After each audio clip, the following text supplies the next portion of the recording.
Good morning friends. GST platform के YouTube channel में आप सभी का स्वागत है। जी हाँ फ्रेंड्स, जीएसटी के अंदर एक बेहद इंपॉर्टेंट इंस्ट्रक्शन कह लीजिए वो इशू किया गया है, जिसके अंदर आपको काफी सारे बेनिफिट्स जो हैं वो मिलने की उम्मीद है अगर आप प्रोविजंस को ध्यान से समझ लेते हैं। ये इंस्ट्रक्शन आया है बेसिकली सेक्शन 161 के अंदर, जो कि बात करता है रेक्टिफिकेशन ऑफ ऑर्डर्स की। जी हाँ फ्रेंड्स, जो आपका असेसमेंट ऑर्डर्स डिपार्टमेंट की तरफ से पास किया जा रहा है डीआरसी 07 में, उस डीआरसी 07 को आप अपील में ना ले जा करके आप रेक्टिफिकेशन के थ्रू भी अपना जो रेक्टिफिकेशन है उस प्रोविजन को यूज करके भी चीजों को सेटल करवा सकते हैं, अगर आपने ध्यान से इस पूरे वीडियो को देख लिया। यहां पर सबसे पहले मैं आपको दिखाता हूं कि कौन से ऐसे केसेस हैं जहां पर आप इस रेक्टिफिकेशन का ऑप्शन जो है वो ले सकते हैं। और मान लीजिए आपका डीआरसी 07 जो है वो पास हुआ था, प्रॉपर ऑफिसर ने पास किया था कि भैया आपकी जो टैक्स लाइबिलिटी है वो बनती है 5 लाख रुपए की। आपकी टैक्स लाइबिलिटी बनती है 5 लाख रुपए की, लेकिन आपने ऑलरेडी इसके अंदर पहले भी कुछ पेमेंट जो है वो करवा रखा था। लेट सपोज 3 लाख रुपए का आपने डीआरसी 03 से या जिस भी पैटर्न में पहले जमा करवाया था उसे कंसिडर किए बिना ही ऑफिसर ने क्या किया, डीआरसी 07 जो है उसे पास कर दिया। तो इन केसेस में आपको अपील में जाने की जरूरत जो है वो नहीं पड़ेगी, और 10% का प्री डिपॉजिट जो है वो करवाने की भी जरूरत नहीं पड़ेगी। देखिए इन्होंने क्या बताया है। Following type of cases have been brought to the notice of the department and may be considered for the purpose of rectification under section 161। 161 के अंदर आप रेक्टिफिकेशन के लिए ऑप्शन में जा सकते हैं। अब इसके अंदर जो आपको चीजें ध्यान रखनी है, कौन से केसेस हैं।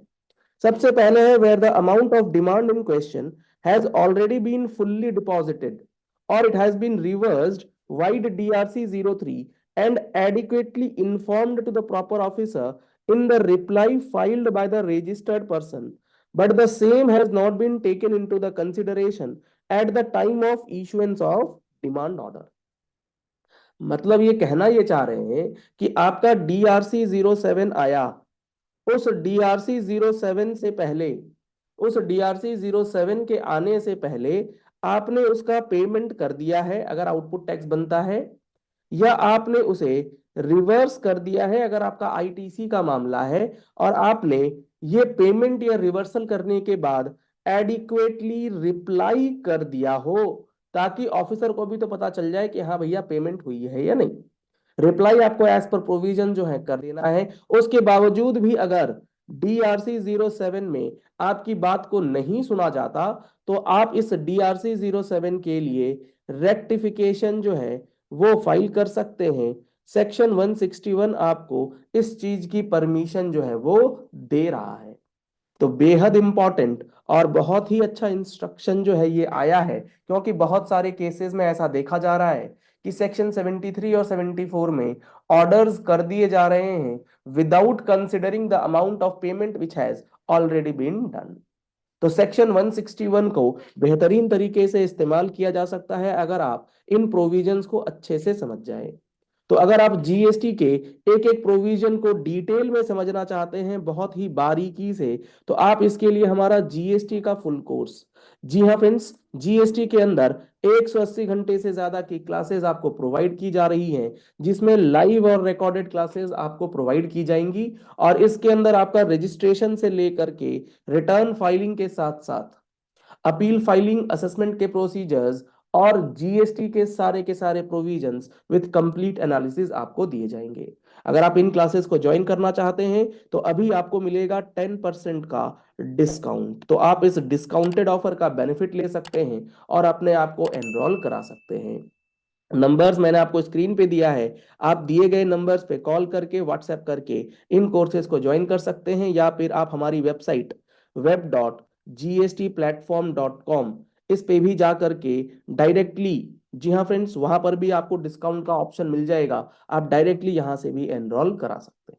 तो जीएसटी के अंदर एक एक चीज किस तरीके से नोटिस का असेसमेंट होता है, आपको ऑर्डर्स में क्या क्या चीजें ध्यान रखनी है, सारी बातें आपको पता होनी चाहिए। अब जैसे यहां पर एक मैंने आपको बताया कि DRC07 आ गया, लेकिन आपका ऑलरेडी DRC03 से पे किया हुआ था, तो आप उसको रेक्टिफाई करवा सकते हैं। तो ये एक बेहद इंपॉर्टेंट चीज है। आगे इन्होंने लिखा where there is arithmetical error, that is calculation error और head error, that is IGST, CGST and SGST in the demand order issued by the proper officer. जो आपका डिमांड ऑर्डर आया है उसके अंदर हुआ क्या, नोटिस में आया था CGST SGST में कुछ अमाउंट, IGST में कुछ अमाउंट। अब जब ऑर्डर आया तो अमाउंट जो है वो उल्टा पुल्टा हो गया, CGST का अमाउंट SGST में, SGST का अमाउंट CGST में, एंड हेंसफोर्थ जो है वो गलती हो गई है। तो ऐसी गलतियों को भी आप रेक्टिफिकेशन में डाल सकते हैं। इसके बाद द फील्ड फॉर्मेशंस आर, तो यहां पर ये दो सिचुएशंस जो है ना, ये आपको ध्यान में रखनी है, लेकिन ये रेक्टिफिकेशन। अब आप हर केस में आपका 3B2A मिसमैच है, आप बोलो कि भैया 3B2A मिसमैच तो होना ही नहीं था क्योंकि वो हमारे पास डेटा अवेलेबल है, सारी चीजें हैं, इसको रेक्टिफाई कर दीजिए, नहीं होगा। क्योंकि जहां पर रेक्टिफिकेशन वहीं अलाउड है जहां पर दूसरा दूसरा पॉइंट हो ही नहीं सकता, दूसरा कोई भी सबमिशन हो ही नहीं सकता है। जैसे आप बोलते हो 3B2A मिसमैच की वजह से आपका ऑर्डर नहीं बनना चाहिए, लेकिन डिपार्टमेंट का ये सबमिशन है कि आपका मिसमैच है, आपने ITC गलत लिया है, तो वहां पर सबमिशन है। That is the point of discussion. इन सारे पॉइंट्स में आपने DRC03 से कर दिया, गलती हो गई, छूट गया, there is no point of discussion, वो एडजस्ट होना चाहिए था। तो आपको ये मैटर्स जो है फैक्ट टू फैक्ट में डिपेंड करेगा कि आपको चीजें ध्यान में रखनी। एक बहुत ही इंपॉर्टेंट बात आती है कि आपके पास नोटिस आया, आपने नोटिस का रिप्लाई जो है वो दिया नहीं, या आपने रिप्लाई दिया और रिप्लाई को ना मानते हुए डिपार्टमेंट ने ऑर्डर पास कर दिया। तो आप कहते हैं भैया हम तो रेक्टिफिकेशन में जाएंगे। क्यों जाएंगे रेक्टिफिकेशन में, क्योंकि हमने जो रिप्लाई दिया उसे कंसिडर नहीं किया गया, उसको कहा गया कि हम आपके संतुष्ट, आपके रिप्लाई से जो है वो संतुष्ट नहीं है। तो आप कहते हो संतुष्ट नहीं है खाली कह देने से कैसे होगा, तो वो बताएंगे कि भैया आपके रिप्लाई से हम क्यों संतुष्ट नहीं है और आपको ऑर्डर के अगेंस्ट अपील में ही जाना होगा। तो ऐसी चीजों के लिए आप रेक्टिफिकेशन नहीं फाइल कर सकते कि आपने रिप्लाई नहीं दिया या आपके रिप्लाई को माना नहीं गया। तो इन चीजों को देखिए इन्होंने लिखा, even in certain scenarios the authority may have not considered the argument as submitted by the appellant, then such missed submissions may also not be considered as mistake apparent on record and in case of supporting documents not considered। तो यहां पर apparent mistake नहीं है, तो यहां पर आपका interpretation points है on facts of the case or from the law perspective, then it cannot be processed through rectification procedure। तो यहां पर रेक्टिफिकेशन प्रोसीजर जो है आपका काम नहीं आएगा। हालांकि यहां पर आपके लिए एक स्कोप छोड़ दिया इन्होंने, अगर आपको एक्ट की पूरी जानकारी है तो जिस तरीके से ये पैराग्राफ ड्राफ्टेड है इसको आप यूज कर सकते हैं, और अगर आपका रिप्लाई नहीं कंसिडर किया गया तो उसके बेसिस पे भी आप रेक्टिफिकेशन फाइल कर सकते हैं। लेकिन आपको इसके लिए जीएसटी के प्रोविजंस की जानकारी होनी चाहिए। सेक्शन 75 क्या कहता है, ऑर्डर पास करने से पहले 75 के कौन से प्रिंसिपल्स को आप ध्यान में रखेंगे। तो ये सारी बातें आपको हमारे फुल कोर्स के अंदर जो है बहुत ही डिटेल में बताया जाता है। आगे अगर देखेंगे इसी पर्टिकुलर ऑर्डर के अंदर या इसी पर्टिकुलर इंस्ट्रक्शन के अंदर, तो और भी कई सारी बातें इन्होंने बताई हैं कि आपका जो है सुओ मोटो रेक्टिफिकेशन भी कर सकता है प्रॉपर ऑफिसर, लेकिन उनको रीजंस लिखने होंगे। इसके बाद जो रेक्टिफिकेशन का ऑर्डर आएगा वो आएगा DRC08 में। बहुत सारे लोग परेशान रहते हैं कि ये DRC08 क्या है। तो DRC08 का मतलब होता है आपके DRC07 का रेक्टिफाइड ऑर्डर।